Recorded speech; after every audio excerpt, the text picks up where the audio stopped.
Hello everyone guys, कैसे हैं आप लोग। उम्मीद करता हूं सब बढ़िया होंगे। सो गाइस, इन्वेस्टर प्राइड के एक ब्रांड नए वीडियो में आप लोगों का फिर से स्वागत है। इन गाइस, आज के इस वीडियो में हम लोग बात करने वाले हैं एक ऐसे म्यूचुअल फंड पोर्टफोलियो का जहां पे आपका एक फ्लेक्सी कैप कैटेगरी का फंड होगा, दो मिड कैप कैटेगरी का फंड होगा एंड दो आपका स्मॉल कैप कैटेगरी का फंड होगा।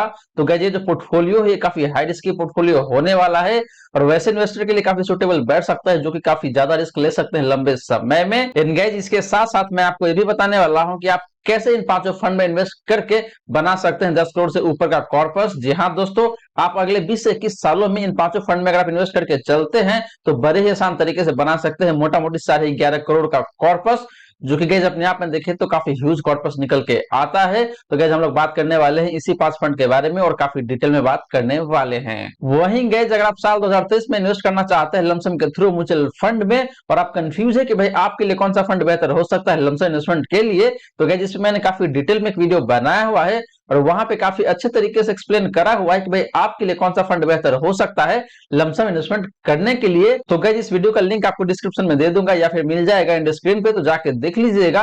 काफी ज्यादा यूजफुल हो सकता है ये वीडियो आप सभी के लिए। एंगेज, आज का जो वीडियो है ये वीडियो उनके लिए काफी ज्यादा इंटरेस्टिंग एंड इंपॉर्टेंट होने वाला है जो काफी ज्यादा रिस्क ले सकते हैं। तो चलिए गाइस, स्टार्ट करते हैं आज का video. But guys, video start करने से पहले फटाफट कर दीजिए इस वीडियो को लाइक एंड आपने चैनल को अभी तक सब्सक्राइब नहीं किया हुआ है देन प्लीज सब्सक्राइब कीजिए चैनल को एंड साथ के साथ गैस नोटिफिकेशन बेल ऑन करके ऑल पे क्लिक कर लीजिएगा ताकि जब भी इस चैनल पे वीडियो लेके आऊंगा सारे वीडियो का नोटिफिकेशन आपको मिलता रहेगा। तो गाइस, जैसे मैंने आपको बताया कि हम लोग बात करने वाले हैं एक फ्लेक्सी कैप कैटेगरी के फंड के बारे में, दो मिड कैप कैटेगरी के फंड के बारे में एंड दो स्मॉल कैप कैटेगरी के फंड के बारे में। तो चलिए गाइस, सबसे पहले बात कर लेते हैं फ्लेक्सी कैप कैटेगरी के फंड के बारे में और देखते हैं कि वो कौन सा फंड है जो कि आपके लिए काफी बेहतरीन हो सकता है फ्लेक्सी कैप कैटेगरी से अगले 20 या फिर 21 सालों के लिए। तो गाइस, सबसे पहले बात करें यहाँ पे फ्लेक्सी कैप फंड का, तो जो फंड मैंने चूज करा हुआ है गाइस आप लोगों के लिए वो फंड है यहाँ पे आपका पराग पारित फ्लेक्सी कैप फंड। इनका इस फंड को मैं कंपेयर करने वाला हूँ इसके कैटेगरी एवरेज से। तो गाइस, पहले बात करें लमसम रिटर्न का, तो लास्ट 1 ईयर में देखें तो पराग पारित फ्लेक्सी कैप फंड का जो परफॉर्मेंस निकल के आता है गाइस वो निकल के आता है यहाँ पे आपका 26.65% का। बात करें इस कैटेगरी एवरेज का परफॉर्मेंस का लास्ट 1 ईयर का, तो वो निकल के आता है यहाँ पे आपका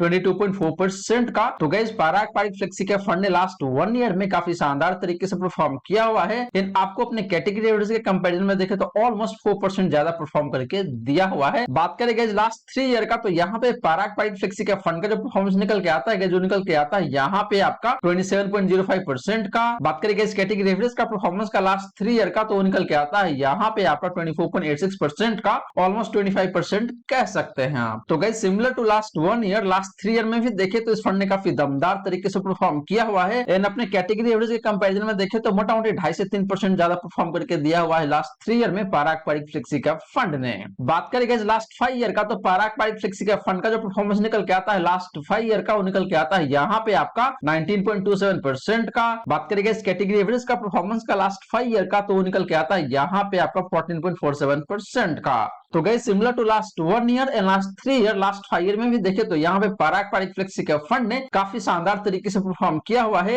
एंड अपने कैटेगरी एवरेज के कंपैरिजन में देखे तो ऑलमोस्ट आपको 5 से 6% ज्यादा परफॉर्म करके दिया हुआ है लास्ट 5 ईयर में। तो गाइस, लमसम के मामले में देखे तो यहाँ पे क्लियरली पराग पारित फ्लेक्सी कैप फंड काफी शानदार तरीके से परफॉर्म कर रहा है। वो चाहे बात करें आप लास्ट 1 ईयर का या फिर लास्ट 3 ईयर का या फिर लास्ट 5 ईयर का, हर एक टाइम फ्रेम में इस फंड ने अपने कैटेगरी एवरेज को काफी अच्छे खासे मार्जिन से आउट परफॉर्म किया हुआ है। बात करेंगे जैसे पे रिटर्न का, तो लास्ट 1 ईयर में पराग पारित फ्लेक्सी कैप फंड का जो परफॉर्मेंस निकल के आता है जो निकल के आता है यहाँ पे आपका 30.41% का। बात करेंगे लास्ट 3 ईयर का, तो लास्ट 3 ईयर में इस फंड ने अगेन आपको काफी बेहतरीन तरीके से परफॉर्म करके दिया हुआ है और वो निकल के आता है यहाँ पे आपका 20.34% का। एंड बात करेंगे लास्ट 5 ईयर का परफॉर्मेंस का, तो निकल के आता है यहाँ पे आपका 22.9% का, मोटा मोटी 23% कह सकते हैं आप। तो guys, similar to lump sum return SIP के केस में भी देखे तो यहाँ पे इस फंड ने काफी बेहतरीन तरीके से परफॉर्म किया हुआ है। वो चाहे बात करें आप लास्ट 1 ईयर का परफॉर्मेंस का या फिर लास्ट 3 ईयर का या फिर लास्ट 5 ईयर का। तो गाइस, ये रही बात आपका पराग पारित फ्लेक्सी कैप फंड का हिस्टोरिकल परफॉर्मेंस का, both in case of lump sum investment and SIP investment. In guys, यहाँ पे दोनों ही केस में इस फंड ने काफी बेहतरीन तरीके से परफॉर्म किया हुआ है। अब चलिए गाइस, बात कर लेते हैं इस फंड का डिफरेंट रिस्क रेशियोज का।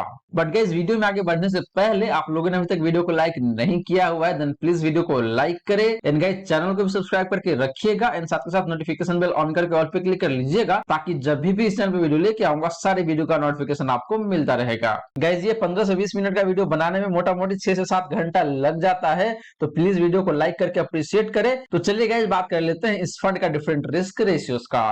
तो गाइस बात करें रिस्क रेशियोज का, तो सबसे पहले बात कर लेते हैं यहाँ पे स्टैंडर्ड डिवीजन का। तो बात करेंगे इस फंड का स्टैंडर्ड डिवीजन का, तो निकल के आता है यहाँ पे आपका 12.14 का। बात करेंगे इस कैटेगरी एवरेज का स्टैंडर्ड डिवीजन का, तो निकल के आता है यहाँ पे आपका 13.04 का। तो गाइस स्टैंडर्ड डिवीजन के मामले में देखें तो यहाँ पे पराग पारित फ्लेक्सी का फंड का स्टैंडर्ड डिवीजन मुझे काफी सही दिखने को मिलता है, क्योंकि इस फंड का स्टैंडर्ड डिवीजन अपने कैटेगरी एवरेज से कम दिखने को मिल रहा है। इन गाइस एक फंड का स्टैंडर्ड डिवीजन जितना कम होता है उतना ही अच्छा माना जाता है। इससे ये पता चलता है कि इस फंड का रिटर्न की वोलेटिलिटी काफी कम रहता है। तो यहाँ पे जो पराग पारित फ्लेक्सी का फंड है, इस फंड का रिटर्न की वोलेटिलिटी काफी कम दिखने को मिलता है अगर आप कंपेयर करते हैं कैटेगरी एवरेज से। तो बात करेंगे साफ रेशियो का, तो पराग पारित फ्लेक्सी का फंड का जो साफ रेशियो निकल के आता है, जो निकल के आता है यहाँ पे आपका 1.55 का। बात करेंगे इस कैटेगरी एवरेज का साफ रेशियो का, तो निकल के आता है यहाँ पे आपका 1.23 का। तो गाइस साफ रेशियो के मामले में भी देखें तो यहाँ पे इस फंड का साफ रेशियो काफी बेहतरीन दिखने को मिलता है अपने कैटेगरी एवरेज के कंपैरिजन में। इन गाइस स्टैंडर्ड डिवीजन के अपोजिट आपका जो साफ रेशियो है, ये जितना ज्यादा होता है एक फंड का उतना ही बेहतर माना जाता है। तो यहाँ पे पराग पारित फ्लेक्सी का फंड का जो साफ रेशियो है 1.55 का, इसका मतलब ये है कि इस फंड का रिस्क एडजस्टेड रिटर्न बेहतर निकल के आता है अगर आप कंपेयर करते हैं कैटेगरी एवरेज से। तो लास्टली गाइस बात करें अल्फा का, तो पराग पारित फ्लेक्सी का फंड का जो अल्फा निकल के आता है, जो निकल के आता है यहाँ पे आपका 6.21% का। एंड बात करेंगे इस कैटेगरी एवरेज का अल्फा का, तो निकल के आता है यहाँ पे आपका नेगेटिव 0.29% का। तो गाइस अल्फा के मामले में भी देखें तो इस फंड का अल्फा काफी बेहतरीन दिखने को मिल रहा है। इसका मतलब ये है कि पराग पारित फ्लेक्सी का फंड अपने बेंचमार्क इंडेक्स के कंपैरिजन में मोटा मोटी आपको 6 से 6.5% ज्यादा परफॉर्म करके देता है। तो गाइस रिस्क रेशियोज के मामले में देखें तो पराग पारित फ्लेक्सी का फंड मुझे काफी बेहतरीन दिखने को मिल रहा है, वो चाहे बात करें आपके स्टैंडर्ड डिवीजन का या फिर साफ रेशियो का या फिर अल्फा का। तो गाइस ये सारी की सारी बातें आपका फ्लेक्सी के फंड का। अब चलिए गाइस बात कर लेते हैं मिड कैप कैटेगरी का वो दो फंड के बारे में, और वो दोनों फंड कौन सा है जो आपके लिए काफी बेहतरीन हो सकता है अगले 20 सालों के लिए। तो गाइस बात करें मिड कैप फंड्स का, तो पहला फंड जो मैंने चूज करा हुआ है जो फंड है यहाँ पे आपका एचडीएफसी मिड कैप फंड। दूसरा फंड जो मैंने चूज करा हुआ है जो फंड है आपका यहाँ पे Motilal Oswal mid cap fund. तो गाइस पहले बात कर लेते हैं यहाँ पे लमसम रिटर्न का। तो लमसम के केस में देखें तो लास्ट 1 ईयर में एचडीएफसी मिड कैप फंड का जो परफॉर्मेंस है जी काफी शानदार दिखने को मिल जाता है, और वो निकल के आता है यहाँ पे आपका 36.65% का। बात करेंगे Motilal Oswal mid cap fund का, तो इस फंड का भी परफॉर्मेंस काफी बेहतरीन दिखने को मिलता है लास्ट 1 ईयर में, और वो निकल के आता है यहाँ पे आपका 30.6% का। तो गाइस दोनों ही फंड ने लास्ट 1 ईयर में काफी बेहतरीन तरीके से परफॉर्म किया हुआ है। हालांकि जो एचडीएफसी मिड कैप फंड है, ये फंड ज्यादा बेहतर परफॉर्म किया हुआ है लास्ट 1 ईयर में। गाइस आपको मैं यहाँ पे क्लियरली बता दूं कि मैं कोई कंपैरिजन नहीं कर रहा हूँ इन दोनों फंड को लेके, मैं इन दोनों फंड को अपने पोर्टफोलियो में ऐड करने वाला हूँ। यानी कि आज का जो पोर्टफोलियो है उस पोर्टफोलियो में ये दोनों फंड इंक्लूड होने वाला है। तो अगर आप एक हाई रिस्क इन्वेस्टर है तो आपके लिए आज का जो पोर्टफोलियो है ये काफी शानदार हो सकता है, और ये पोर्टफोलियो आपको अगले 20 सालों में 10 करोड़ से ऊपर का कॉर्पस बना के दे सकता है गाइस। जी हाँ दोस्तों, अगर आप अगले 20 सालों में 10 करोड़ से ऊपर का कॉर्पस बनाना चाहते हैं तो आज का जो पोर्टफोलियो है ये काफी बेहतरीन आपके लिए हो सकता है। हालांकि ये जो पोर्टफोलियो है ये काफी हाई रिस्क की पोर्टफोलियो है, तो इस बात को जरूर ध्यान में रखें आप। तो गाइस लास्ट 1 ईयर में देखें तो यहाँ पे दोनों फंड बेहतरीन तरीके से परफॉर्म कर रहा है। वही बात करेंगे लास्ट 3 ईयर का, तो यहाँ पे एचडीएफसी मिड कैप फंड का जो परफॉर्मेंस निकल के आता है जो निकल के आता है यहाँ पे आपका 36.72% का। बात करेंगे Motilal Oswal mid cap fund का, तो इस फंड का जो परफॉर्मेंस निकल के आता है लास्ट 3 ईयर का, वो निकल के आता है यहाँ पे आपका 39.08% का। तो guys in contrary to last 1 year, last 3 year में देखें तो यहाँ पे आपका जो Motilal Oswal mid cap fund है ये फंड काफी बेहतरीन तरीके से परफॉर्म कर रहा है। हालांकि आपका जो एचडीएफसी मिड कैप फंड है इस फंड ने भी काफी बेहतरीन तरीके से परफॉर्म किया हुआ है। इन आपको मोटा मोटी 37% का रिटर्न दिया हुआ है लास्ट 3 ईयर में एनुअल बेसिस पे। तो guys similar to last 1 year, last 3 year में भी देखें तो यहाँ पे दोनों ही फंड ने काफी जोरदार तरीके से परफॉर्म किया हुआ है। बात करेंगे लास्ट 5 ईयर का, तो एचडीएफसी मिड कैप फंड का जो परफॉर्मेंस निकल के आता है लास्ट 5 ईयर का, वो निकल के आता है यहाँ पे आपका 10.31% का। एंड बात करेंगे Motilal Oswal mid cap fund का, तो इस फंड का जो परफॉर्मेंस निकल के आता है लास्ट 5 ईयर का, वो निकल के आता है यहाँ पे आपका 19.25% का। तो गाइस लमसम के मामले में देखें तो यहाँ पे अक्रॉस द टाइम फ्रेम दोनों ही फंड ने काफी जोरदार तरीके से परफॉर्म किया हुआ है। लास्ट 3 ईयर में आपका जो Motilal Oswal mid cap fund है ये फंड ज्यादा बेहतर परफॉर्म कर रहा है। वहीं बात करें लास्ट 1 ईयर का, तो यहाँ पे एचडीएफसी मिड कैप फंड ने काफी बेहतरीन तरीके से परफॉर्म किया हुआ है। बात करेंगे लास्ट 5 ईयर का, तो लास्ट 5 ईयर में दोनों ही फंड मोटा मोटी सिमिलर लाइन पे ही परफॉर्म किया हुआ है। Motilal Oswal mid cap fund marginally better perform कर रहा है लास्ट 5 ईयर में, लेकिन ओवरऑल देखें तो दोनों ही फंड लमसम के मामले में काफी जोरदार तरीके से परफॉर्म किया हुआ है गाइस। ये दोनों फंड आपके पोर्टफोलियो को 4 चांद लगा के दे सकता है। बात करेंगे जैसे रिटर्न का, तो यहाँ पे लास्ट 1 ईयर में एचडीएफसी मिड कैप फंड का जो परफॉर्मेंस निकल के आता है जो निकल के आता है यहाँ पे आपका 42.18% का। Motilal Oswal mid cap fund की बात करें तो इस फंड का जो परफॉर्मेंस निकल के आता है लास्ट 1 ईयर का एसआईपी के केस में, वो निकल के आता है यहाँ पे आपका 30.68% का। तो guys similar to lump sum return SIP के केस में भी देखे तो लास्ट 1 ईयर में एचडीएफसी मिड कैप फंड ने काफी जोरदार तरीके से परफॉर्म किया हुआ है गाइस। बात करें गाइस लास्ट 3 ईयर का, तो यहाँ पे एचडीएफसी मिड कैप फंड का जो परफॉर्मेंस निकल के आता है, जो निकल के आता है यहाँ पे आपका 29.97% का, ऑलमोस्ट 30% कह सकते हैं आप। बात करें Motilal Oswal mid cap fund का, तो इस फंड का जो परफॉर्मेंस निकल के आता है लास्ट 3 ईयर का, वो निकल के आता है यहाँ पे आपका 31.8% का। इन दोनों फंड का परफॉर्मेंस देखे तो मोटा मोटी सिमिलर लाइन पे दिखने को मिल रहा है लास्ट 3 ईयर में। बात करें लास्ट 5 ईयर का, तो यहाँ पे एचडीएफसी मिड कैप फंड का जो परफॉर्मेंस निकल के आता है, जो निकल के आता है यहाँ पे आपका 26.28% का। बात करेंगे Motilal Oswal mid cap fund का, तो इस फंड का जो परफॉर्मेंस निकल के आता है लास्ट 5 ईयर का, वो निकल के आता है यहाँ पे आपका 27.47% का। तो guys similar to lump sum return SIP के केस में भी देखें तो अक्रॉस द टाइम फ्रेम दोनों ही फंड ने काफी शानदार तरीके से परफॉर्म किया हुआ है, वो चाहे बात करें आप एचडीएफसी मिड कैप फंड का या फिर Motilal Oswal mid cap fund का। तो गाइस ये रही बात आपका इन दोनों ही मिड कैप फंड्स का हिस्टोरिकल परफॉर्मेंस का। अब चलिए गाइस बात कर लेते हैं इन दोनों ही फंड का डिफरेंट रिस्क रेशियोज का एंड पोर्टफोलियो ओवरलैपिंग का। तो गाइस बात करें रिस्क रेशियोज का, तो सबसे पहले बात कर लेते हैं यहाँ पे स्टैंडर्ड डिवीजन का। तो जो पहला फंड है आपका यहाँ पे एचडीएफसी मिड कैप फंड, तो इस फंड का जो स्टैंडर्ड डिवीजन है जो निकल के आता है यहाँ पे आपका 39.59 का।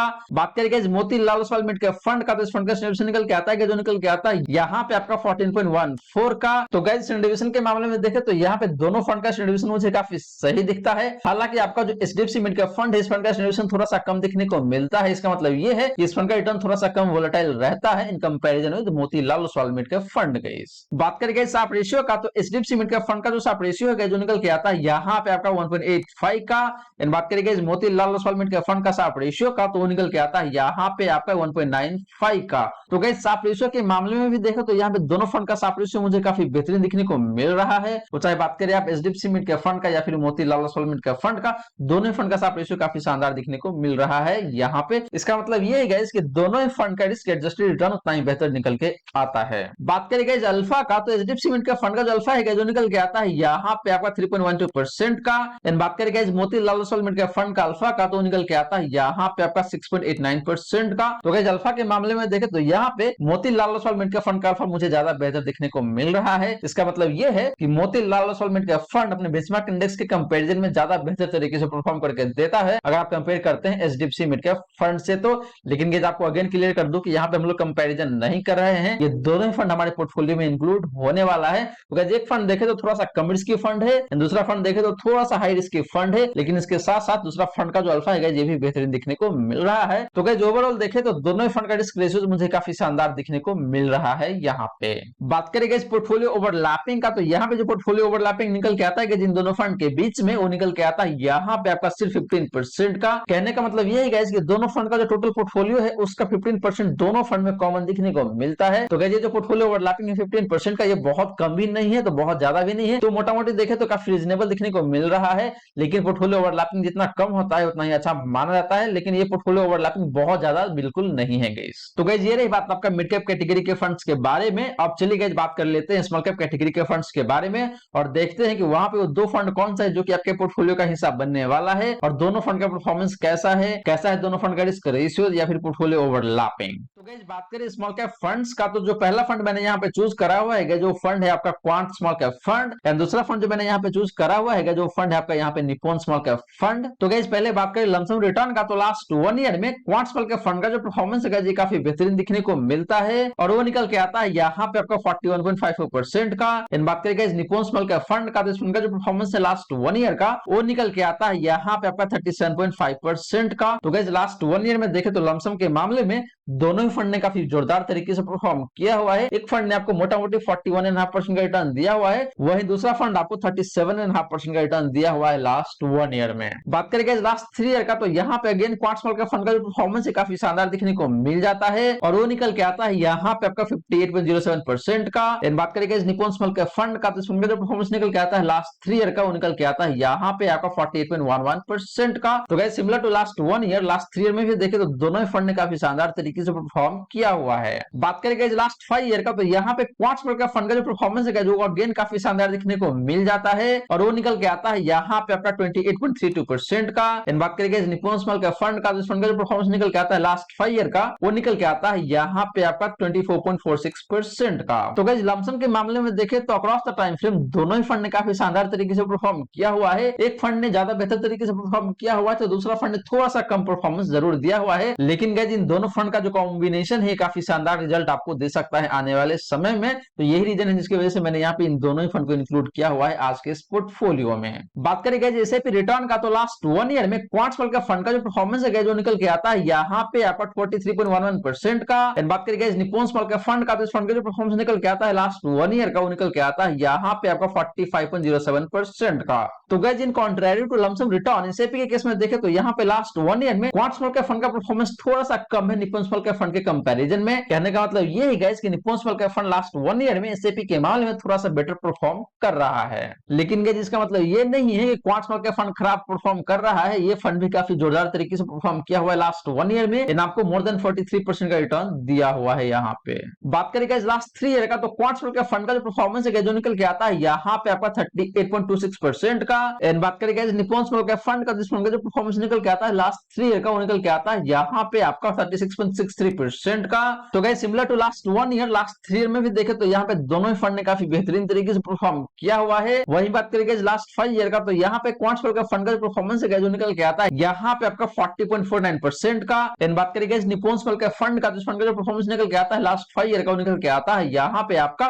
33.44% का। तो गाइस अगेन लास्ट 5 ईयर में देखें तो यहाँ पे दोनों फंड ने काफी बेहतरीन तरीके से परफॉर्म किया हुआ है। हालांकि क्वांट्स स्मॉल कैप फंड का परफॉर्मेंस थोड़ा सा बेहतर जरूर दिखने को मिलता है, वो चाहे बात करें आप लास्ट 3 ईयर का या फिर लास्ट 5 ईयर का, दोनों ही मामले में देखें तो क्वांट्स स्मॉल कैप फंड ज्यादा बेहतर तरीके से परफॉर्म किया हुआ है। लेकिन ये जैसे मैंने आपको बताया कि भाई दोनों फंड का जो कॉम्बिनेशन है काफी शानदार हो सकता है आपके लिए। एक फंड थोड़ा सा हाई रिस्की फंड है तो साथ के साथ आपको रिटर्न भी काफी बेहतरीन बना के देता है, दूसरा फंड थोड़ा सा कम रिस्की है तो रिटर्न भी थोड़ा सा कम बना के आपको देता है। तो दोनों फंड का कॉम्बिनेशन आपके लिए बेहतरीन तरीके से काम कर सकता है आने वाले 25 या फिर 20 सालों के लिए। तो गाइस ये रही बात आपका इन दोनों ही फंड्स का हिस्टोरिकल परफॉर्मेंस का। अब चलिए गाइस बात कर लेते हैं इन दोनों ही फंड का डिफरेंट रिस्क रेशियोज का, इन पोर्टफोलियो ओवरलैपिंग का। तो गाइस बात करें रिस्क रेशियोज का, तो सबसे पहले बात करते हैं यहाँ पे स्टैंडर्ड डिवीजन का। तो जो पहला फंड है आपका यहाँ पे क्वांट्स स्मॉल कैप फंड, इस फंड का स्टैंडर्ड डिवीजन है जो निकल के आता है यहाँ पे आपका 22.45 का। बात करें guys Nippon small cap fund का, तो इस फंड का स्टैंडर्ड डिवीजन है जो निकल के आता है यहाँ पे आपका 17.22 का। तो गाइस जैसे मैंने आपको बताया कि भाई एक फंड थोड़ा सा हाई रिस्क फंड है और दूसरा फंड थोड़ा सा कम रिस्क फंड है, तो गाइस यहाँ पे आपको साफ साफ पता चल रहा है कि आपका जो क्वांट्स स्मॉल कैप फंड है इस फंड का डिवीजन थोड़ा सा ज्यादा है। इसका मतलब ये है कि इस फंड का रिटर्न थोड़ा सा ज्यादा वोलेटाइल रहता है in comparison with Nippon small cap fund. Guys बात करें गाइस साफ रेशियो का, तो क्वांट्स स्मॉल कैप फंड का जो साफ रेशियो है जो निकल के आता है यहाँ पे आपका 2.06 का। इन बात करें guys Nippon small cap fund का साफ रेशियो का, तो निकल के आता है यहाँ पे आपका 2.16 का। तो गाइस साफ रेशियो के मामले में भी देखें तो यहाँ पे दोनों फंड का साफ रेशियो मोटा मोटी सिमिलर लाइन पे देखने को मिलता है,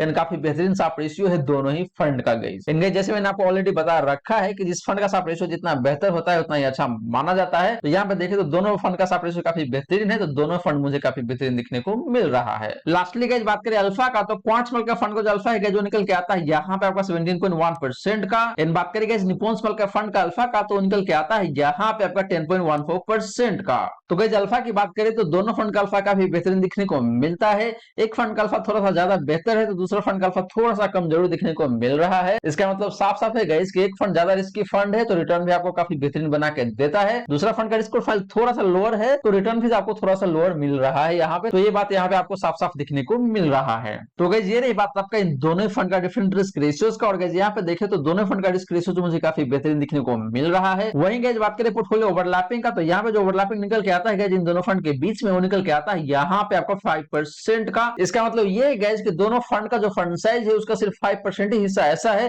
जो कि दोनों फंड के बीच में कॉमन दिखने को मिलता है। 95% हिस्सा ऐसा है दोनों फंड का जो कि एक दूसरे से बिल्कुल अलग दिखने को मिलता है। तो गाइस ये जो पोर्टफोलियो ओवरलैपिंग है 5% का, ये काफी बेहतरीन है गाइस। ये जितना कम होता है उतना ही अच्छा माना जाता है, और 5% का जो ओवरलैपिंग है गाइस ये काफी कम माना जाता है। तो यहाँ भी पोर्टफोलियो ओवरलैपिंग काफी बेहतरीन है इन दोनों ही फंड का। तो दोनों ही फंड को अपने पोर्टफोलियो में रखने में गाइस यहाँ पे कोई हर्ज नहीं है, कहीं कोई दिक्कत वाली बात नहीं है गाइस। तो गाइस ये रही सारी की सारी बातें आपका स्मॉल कैप कैटेगरी के फंड्स के बारे में। अब चलिए गाइस बात कर लेते हैं कि आप कैसे अगले 20 सालों में इन 5 फंड में इन्वेस्ट करेंगे तो आप बना सकते हैं मोटा मोटी 11 करोड़ या फिर उससे थोड़ा ज्यादा अमाउंट गाइस। और गाइस यहाँ पे मैं आपको ये भी बताऊंगा कि आपका एसआईपी अमाउंट कितना होना चाहिए, इन पांचों ही फंड में आपको अपना जो अलोकेशन है वो कैसा रखना चाहिए, यानी कि पांचों फंड में कितने कितने पैसे आपको अलोकेट करना चाहिए, सो दैट आने वाले समय में या फिर कह लीजिए अगले 20 साल में आपको बड़े आसान तरीके से बन सकता है मोटा मोटी 11 से 11.5 करोड़ के आसपास का कॉर्पस गाइस। तो गाइस बात करें कि क्या हाई रिस्क इन्वेस्टर इस पोर्टफोलियो से 10 करोड़ का कॉर्पस बना सकता है, तो गाइस आपको 20,000 पर मंथ के हिसाब से एसआईपी करना पड़ेगा अगले 20 सालों के लिए। तो कौन से फंड में कितना पैसे आपको अलोकेट करना चाहिए, पहले बात करेंगे यहाँ पे आपका पराग पारिक फ्लेक्सी का फंड का, तो इस फंड में आपको कितना पैसे अलोकेट करना है तो निकल के आता है यहाँ पे आपका 3,000 पर मंथ के हिसाब से। बात करेंगे सेकंड फंड का यानी कि एचडीएफसी मिड का फंड का, तो यहाँ पे आपको जो पैसे अलोकेट करना है जो निकल के आता है यहाँ पे आपका 3,000 पर मंथ के हिसाब से।